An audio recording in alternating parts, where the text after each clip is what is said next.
celebration of the departed at the time when the boundary between this world and the next was believed to be much thinner than normal. Now, these scary symbols might not look so intimidating as decals on your window or cardboard signs hung on classroom walls, but their history is downright creepy. Full of folklore and spirituality, there's a long tradition of Halloween and deadly symbolism that you might not be aware of. So, before you grab your costume and go trick-or-treating this year, you might want to look at why we dress up in the first place. Now, here are the origins of your favorite Halloween symbols. And truthfully, you may never look at broomsticks the same way again. So we're going to start with broomsticks. With witches aplenty, it's probably no surprise that we find broomsticks as a Halloween symbol. But why are they meant to be a witch's method of travel in the first place? Well, it's a little dirty. Witches were thought to have applied hallucinogenic flying ointment internally with a wooden staff. An account from 1324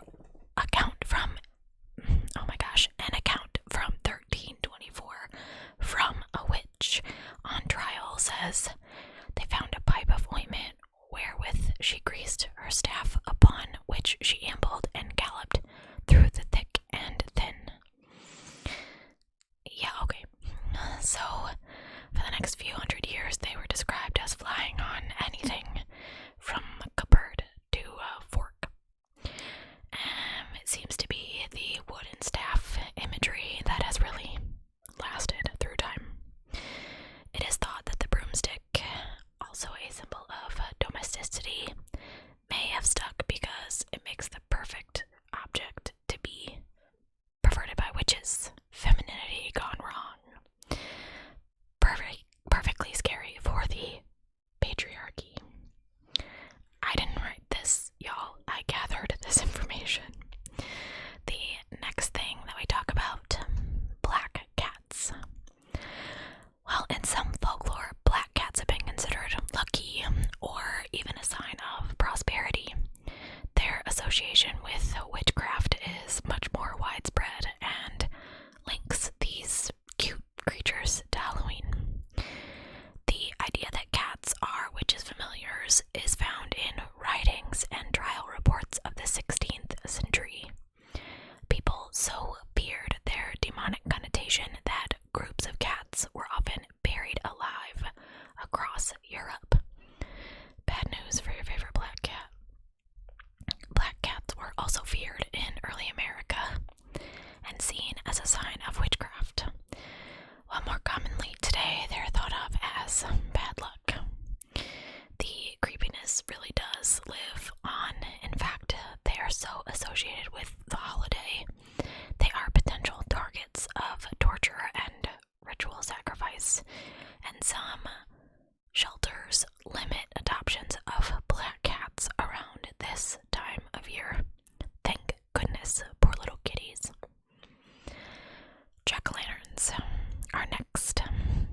Though you probably think of jack-o'-lanterns as synonymous with pumpkins, they actually find their origins from the very humble turnip and the creepy story of Stingy Jack.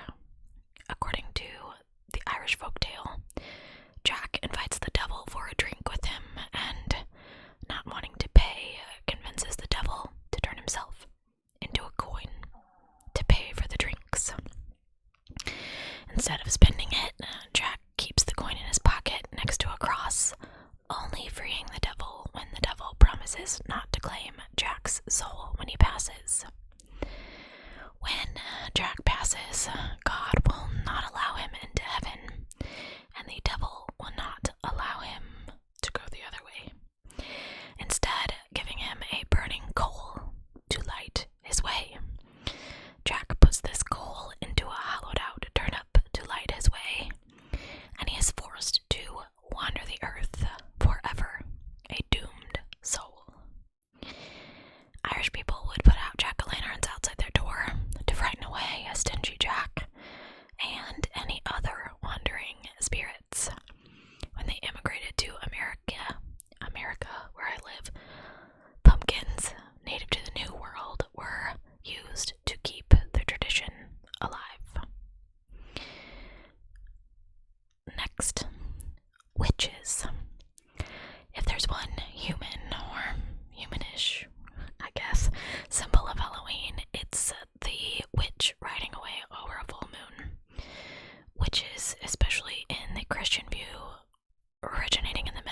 witches were thought to be in league with the devil.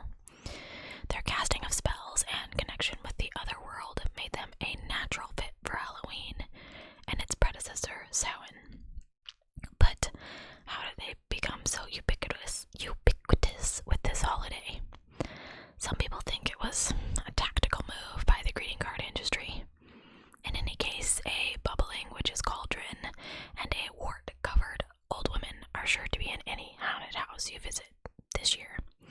I say humanish because I hate the way they portray witches. I just hate it. She's not always green and covered with warts or worshipping the devil. Oh, it drives me nuts. Sorry. Bats. Bats are one of the most common Halloween symbols today, but their connection to the holiday is kind of multi-layered, dating right back to its roots. A lot of vampire folklore states that vampires can turn into bats, giving them an extra spooky edge. And folklore aside, bats are pretty scare-worthy. Ooh. Vampire bats live off the blood of animals and sometimes people, and can drink your blood for up to 30 minutes. That was enough for me to say they are definitely Halloween material. Costumes. The biggest question on modern Halloween is, what are you gonna wear? But costumes used to be about way more than whether you should be Captain America or Superman. According to the beliefs surrounding this pagan holiday Samhain, this was the time of year where the veil between this world and the world of the spirits was the thinnest, so you were most likely to engage with your dearly departed. And that could be very bad news, if you think about it. So, people would wear costumes often made of animal heads, skins, to trick any ghosts that they might run into. A lot scarier than a nurse costume, if you ask me. Ghosts are our next sign or symbol. It's no surprise that ghosts have become a major Halloween symbol. Historically, Samhain was thought to be the time when the veil between worlds is the thinnest, as I've said about 10 times already. So you could run into a spirit, but they weren't necessarily the friendly, Casper-like ghosts that we see today. Though the presence of spirits was supposed to make the future easier to predict, pagans considered these departed spirits no laughing matter. I can always tell when it's gonna happen. Skeletons. The dancing skeletons that you're so used to seeing at Halloween may not seem that scary. In fact, they're often downright friendly. But when you really start to think about that imagery, things get a little darker. Halloween has its roots in the pagan festival of Samhain, the Feast of the Dead. And it doesn't get much more dead than skeletons. They're literally what's left when your skin and everything else is gone. It's pretty creepy when you think about it, and no surprise that they are associated with a number of holidays honoring the departed. There's a history of displaying skulls all the way back to Aztec skull art, comprised of everything from racks of skulls to skull necklaces, and even earlier, back to 7200 BC, skull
allusions to vampires.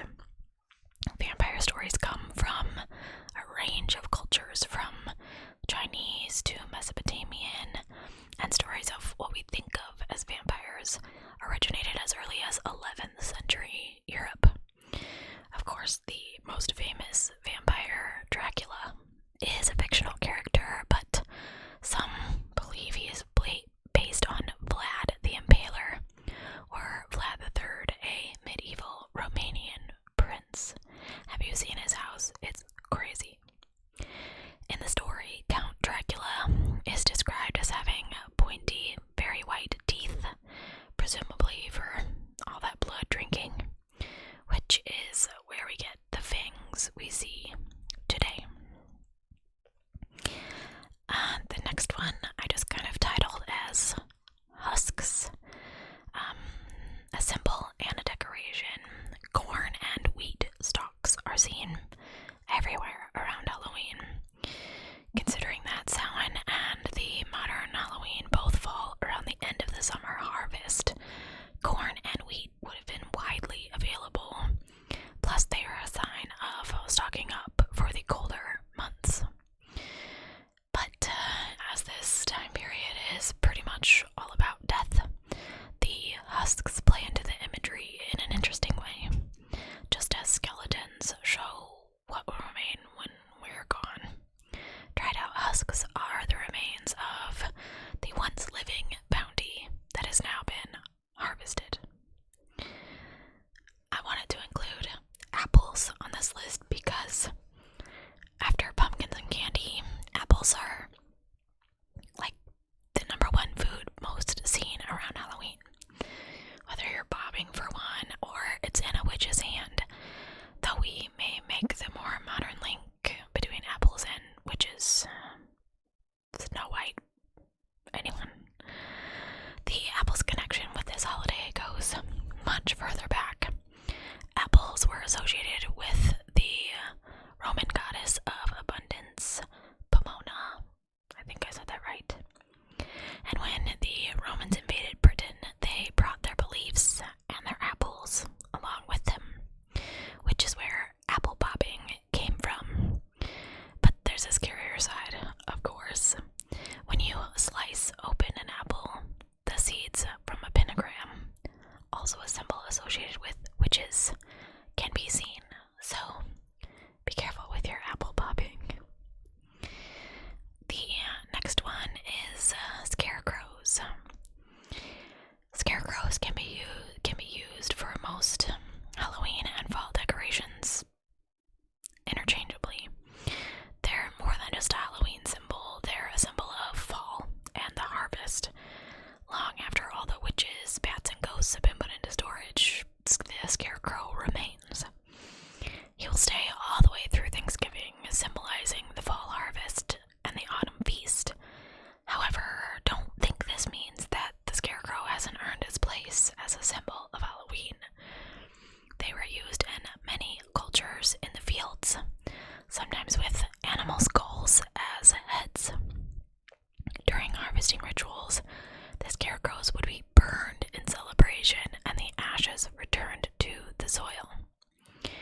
Scarecrows are Halloween symbols because no matter what culture and what harvest, their underlying purpose, is to instill fear.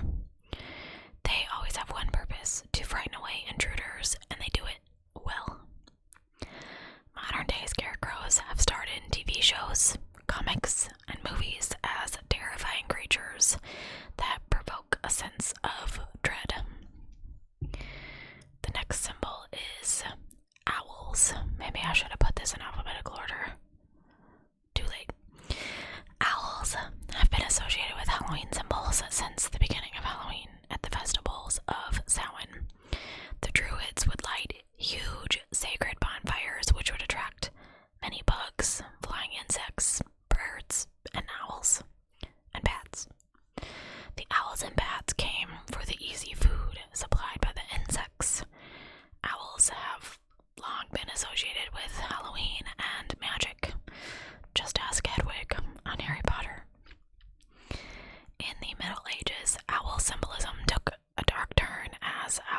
them associated with witches. People began to believe that witches could turn into owls, and the sharp call of a screech owl made them think witches were flying overhead. The spooky hooting sounds made by owls are known symbols for an approaching witch.